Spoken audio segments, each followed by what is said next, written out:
यस्तो टाढाले पनि hotel special त्यो चाहिँ जमेको रहेन रहेछ।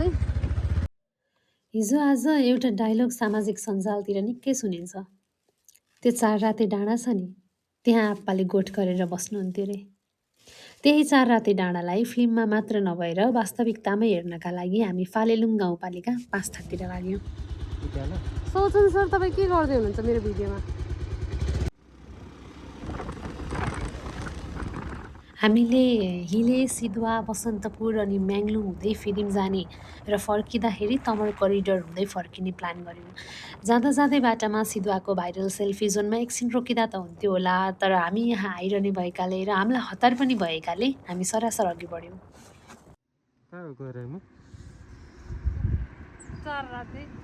4 राते फालेलुङ हामीलाई 4 राते पुग्न 4 दिन लाग्ने भयो। आज हामी फेदिम पुग्छौँ यस्तरी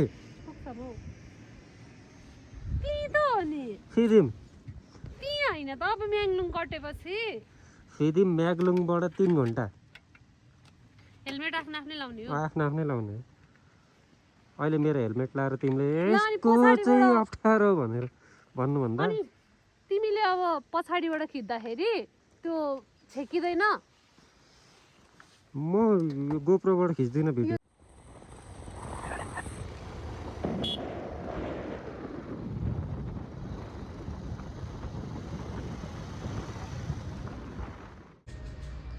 लिम्बू भाषामा म्याङ्लुङ भनेको बिरालो होइन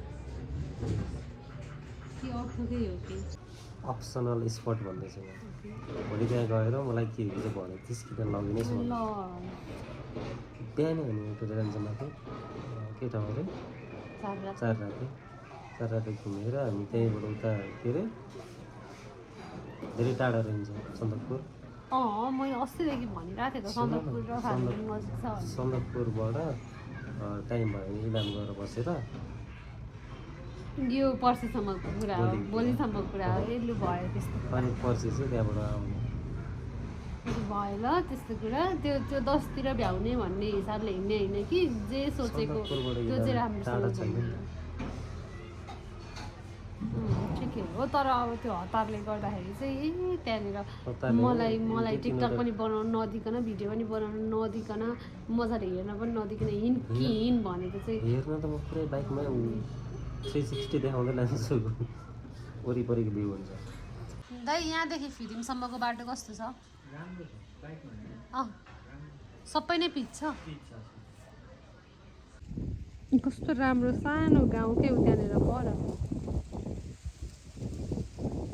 हामी जाने यो बाटो झरेर यहाँबाट यस्तो तल गएर त्यो पारी देखिरहेको नि त्यो पर देखेको छ एउटा बाटो त्यही हो।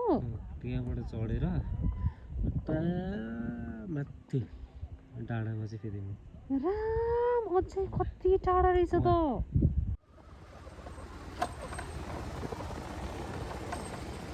लडाउँछौँ कि क्या हो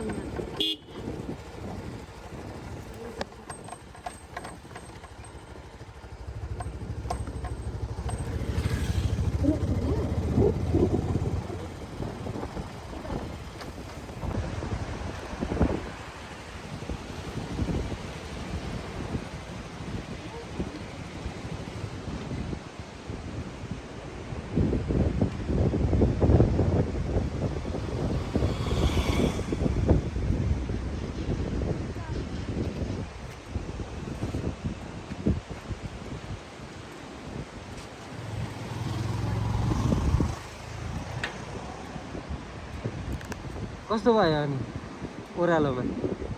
यो त नि यस्तो हुँदा नि यो थिचेको गाडी हो जस्तै भइसक्यो हेर्नेमा।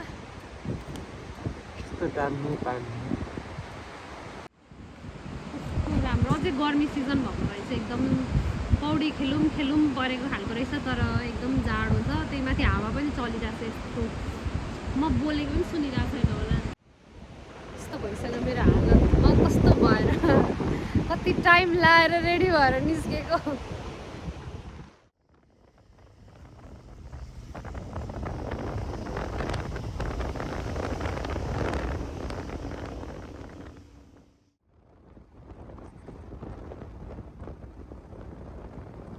फाइनल्ली फिदिम बजार पनि आइपुग्यौँ। अहिले चाहिँ 4:30 जस्तै बज्न लागेछ। हामी चाहिँ यताबाट आएको थियौँ अनि हामी चाहिँ यता बसिरहेको छौँ अहिले। अनि माथि ताप्लेजुङ जाने बाटो पनि यही रहेछ, यही गएर अगाडिबाट माथि दार्जिलिङ रहेछ। मलाई चाहिँ पाँचथर फिदिम बजार एकदमै ठुलो लाग्यो। एकदम मैले देखेको अरू पहाडको बजारहरूभन्दा अलिक डेभलप पनि, राम्रो ठुलो पनि रहेछ। कस्तो राम्रो यो घर, पुरानो डिजाइनको काठको। त्यो बाल्कनी कस्तो राम्रो अगाडिको। तर माथिको तल्ला चाहिँ निन्द्रामा हिँड्ने बानी छ कसैको भने चाहिँ ढोकाबाट फुत्तै निस्केर सिधै तल झरिन्छ जस्तै खालको रहेछ। Good morning from Phidim. आज चाहिँ हामी अब फिदिमबाट हाम्रो मेन डेस्टिनेसन फालेलुङ जाँदैछौँ। हामी यता मालपुत कार्यालयबाट पिच रोड नछोडिकन जानु भन्नुभएको छ हाम्रो सबैजनाले। सो हामी त्यतै जाँदैछौँ। अलिअलि त हामी अघि एक राउन्ड घुमिसक्यौँ खोज्दै खोज्दै बाटो। अब चाहिँ पक्का पुग्ने जस्तो भइरहेछ। एउटा भनाइ छ नि, के तपाईँलाई हिमाल मनपर्छ कि तपाईँले हिमाल देख्नुभएकै छैन। म चाहिँ त्यो पछाडिको समूहमा पर्न चाहन्न। त्यसैले मेरा लागि यो एउटा यात्रा मात्र नभएर हिमाललाई नजिकबाट हेर्ने बुझ्ने अवसर हो। हामी चाहिँ यताबाट आएको, के अरे प्राङबुङ भन्ने ठाउँ हुँदै यताबाट आएको हामी। बाटो चाहिँ यस्तै छ है। सौजन दाहाल यहाँ यसरी लडिरहनु भएको छ यहाँनिर। बाइक पनि मर्न आँटो अरे, तर मलाई चाहिँ केही पनि भएको छैन। मलाई चाहिँ रमाइलो लागिरहेछ। कस्तो राम्रो जङ्गल के हो माथि।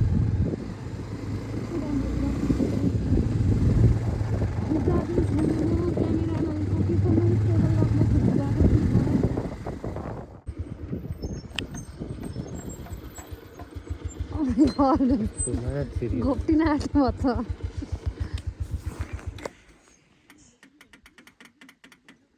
बाइक त ला स्टार्ट भएन।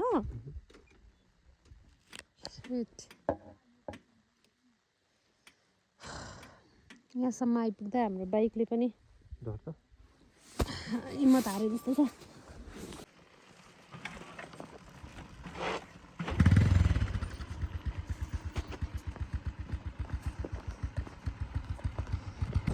यो भैँसे भन्ने ठाउँ चाहिँ अरू भिडियोहरूमा पनि देखिरहेको हुन्छु म। त्यहाँनिर पनि बाइकहरू छ, सायद अरू भिजिटर्सहरू पनि त बस्नु भएको छ। यहाँबाट चाहिँ अब हामीले सुनेअनुसार 9-10 किलोमिटर अझै छ। यो होमस्टे साह्रै राम्रो रहेछ हौ। अलिकति माथि आएर रेस्ट गर्न थाल्यौँ। यहाँ एकजना दाइ पनि हामीसँग भेटिनु भयो। दाइ चाहिँ काठमाडौँदेखि आउनुभएको रहेछ, एक्लै थियो पनि बाइकमा। दाइ काठमाडौँबाट कहिले हिँड्नु भएको? अनि आज चाहिँ बिहान कहाँबाट आउनुभएको? ए फिदिममै बस्नु भएको थियो। कति बेला हिँड्नु भएको?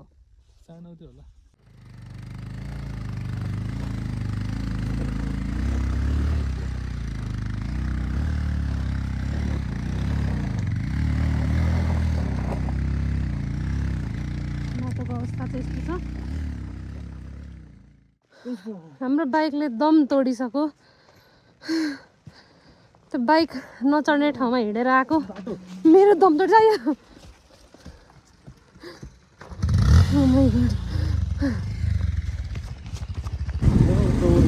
चौरी पनि देख्न थालिसक्यो भनेर चाहिँ हामी साँच्चैकै नै निकै माथि आइसकेको।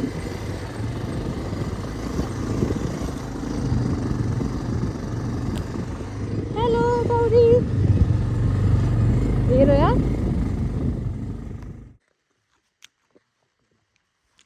राम्रो रहेछ। यहाँ पनि शान्त, जलजले पोखरी। बिचमा के रहेछ घर जस्तो, पूजा गर्ने ठाउँ के हो?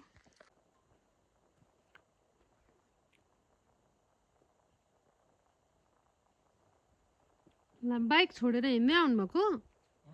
त्यसलाई त्यहाँ स्लोपमा राखेको। त्यो कहीँ कनेक्सन लुज भयो जस्तो लाग्यो मलाई। माथि त बोर्डर लाइन हो, उड्ने चान्स कम हुन्छ। त्यहाँ चाहिँ गाह्रो हुन्छ।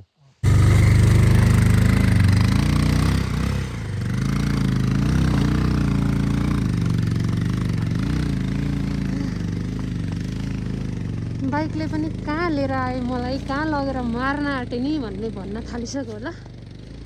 हामीले अघि त्यहाँ कहाँ अरे भैँसे भन्ने ठाउँबाट अब त आइपुग्न लाग्यौँ, 9-10 किलोमिटर त हो भन्ने सोचिरहेको थियौँ होइन। तर 9-10 किलोमिटरै हो हुन त, तर 9-10 किलोमिटर आउनसम्म हामी कतिचोटि बिचमा रोकिसक्यौँ, हामी अझै आधी बाटो छौँ होइन। यतिचोटि उत्रेर म हिँडिसकेँ, यतिचोटि रोकिसक्यौँ, बाइक यतिचोटि स्टार्ट बन्द भइसक्यो। हामी अझै पुग्नुपर्ने ठाउँ चाहिँ ठ्याक्कै यहाँनिर छपर। अब क्यामेराले देखिएन, फोनको सिटिङ भएको घर परको डाँडामा हो। अहिले आएर मलाई फिल भयो अन्नकन्टार भनेको के रहेछ। हाम्रो घर कति सुगम हो त्यस्तो लागिरहेको छ। अन्नकन्टार भनेको के रहेछ जस्तो लाग्छ क्या। यहाँनिर मान्छे त परै जाओस्, एउटा सामान के न पानी न खानेकुरा न मान्छे न बस्ने ठाउँ केही पनि छैन यहाँनिर। अझ धन्न मैले खानेकुरा चाहिँ टन्न बोकेको थिएँ। मेरो बुढोले त अझ हामी फिदिमबाट अलिकति माथि निस्केर खाजा खायौँ, अनि त्यहाँनिर हामी सामानहरू पनि किन्यौँ। मैले चाहिँ धेरै कुराहरू किनेँ होइन, खानेकुरा, चाउचाउ, अन्डा उसिनेर, अनि रेडबुलहरू पनि किन्यौँ। मेरो बुढाले चाहिँ होइन पाइन्छ माथि भनेर भन्नुभएको होइन, पानी पनि छैन यहाँ काहीँ पनि, त्यो पनि धन्न बोकेर आएको छु। त्यही भएर हामी रेडबुल खाँदैछौँ। मेरो बुढीलाई डान्सहरू गर्नु छ, धेरै रिल्सहरू बनाउनु छ। अब आफ्नै पारामा चाहिँ डान्स प्र्याक्टिस गर्दैछ।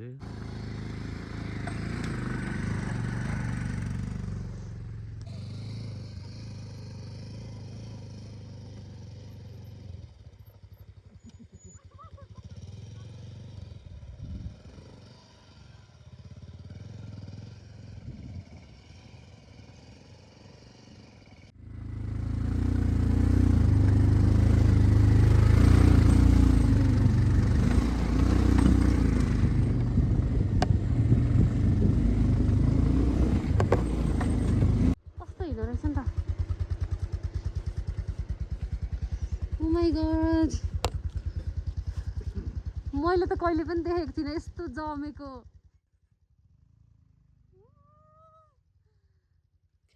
जमेका नदीहरू समयको मौन कविता जस्ता देखिन्थे। बग्न रोकिए पनि त्यसको लय अझै चलिरहे जस्तो। यो देख्दा मलाई ठ्याक्कै उनको स्वेटर फिल्मको क्लाइमेक्स जस्तो लाग्यो। कथा सकिए पनि फुल र काफ्लेको भेट भयो कि भएन भन्ने परिकल्पना हाम्रो दिमागमा चलिरहे जस्तो।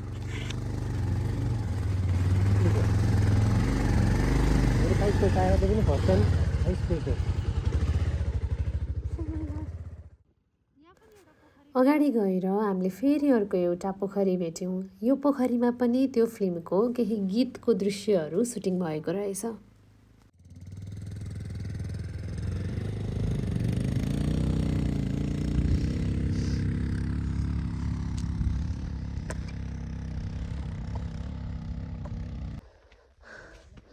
यहाँनिर अरू हाइकर्सहरू भेटिनु भयो। कहाँदेखि हुँदै आउनुभएको हो, सबैजना बलियो बलियो देखिनुहुन्छ। यतैतिरको लोकल हुनुहुन्छ होला। टोपी पनि लाउनु भएको छैन, म त हेलमेट लाएर पनि जाडो भइरहेछ। हामी त प्राङमुङबाट बाइकमा आएकै कति बेर भइसक्यो। यही 4 राते त्यो होमस्टे भएको ठाउँ। आज चाहिँ फिदिमबाट आएको।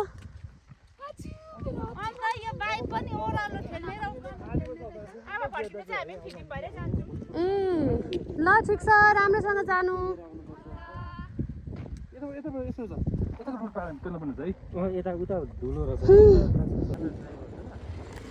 भर्खर यत्रो उकालोमा हिँडेर कटे उकालो यतिको त रहेन रहेछ, कट्छ होला डबल। हाम्रो होमस्टे आयो।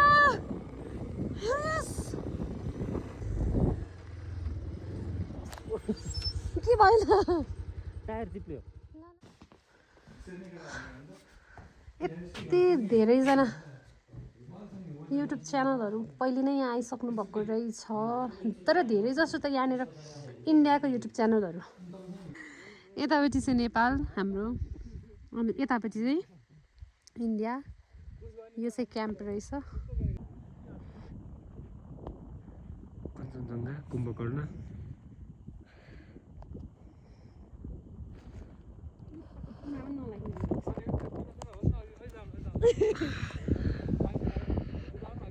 अब यहाँ पर यहाँनिर मकालु त्यसको उतापट्टि एभरेस्ट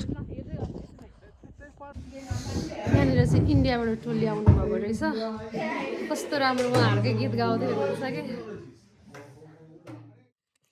एकअर्कासँग अपरिचित भए तापनि हामीहरू सँगै मिस्यौँ हामीले सँगै नाच्यौँ कुरा गऱ्यौँ हाँस्यौँ र एकअर्कालाई आफ्नोतिरको नृत्य पनि सिकायौँ सङ्गीतको तालमा हामी सबैले सिमाना बिर्सेर केवल मित्रता र रमाइलो मात्र महसुस गरिरहेका थियौँ फरक भूगोल भए तापनि हाम्रो भावना सोचाइ संस्कार र आतिथ्यतामा गहिरो समानता रहेछ भन्ने महसुस भयो गुड मर्निङ फ्रम चारराते फालेलुङ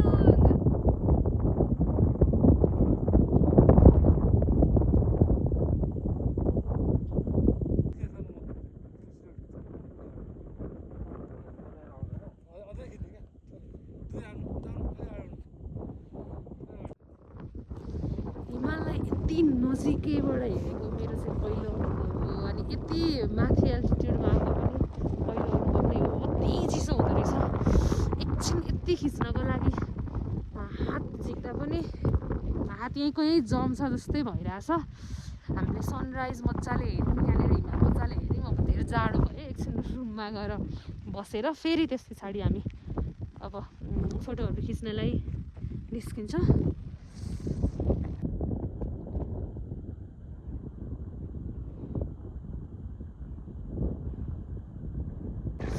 अब यहीँ बसिरहन त सकिँदैन यति जाडो भएको छ मैले टोपी लाएर पनि नसकेर हेलमेट लाएर बसिरहेको छु अब हामी यहाँबाट जाने प्लानिङ गर्दैछौँ हामी भेटेको साथीहरू पनि हामी बाई भन्दैछौँ बाई बाई एभ्रिवान बाई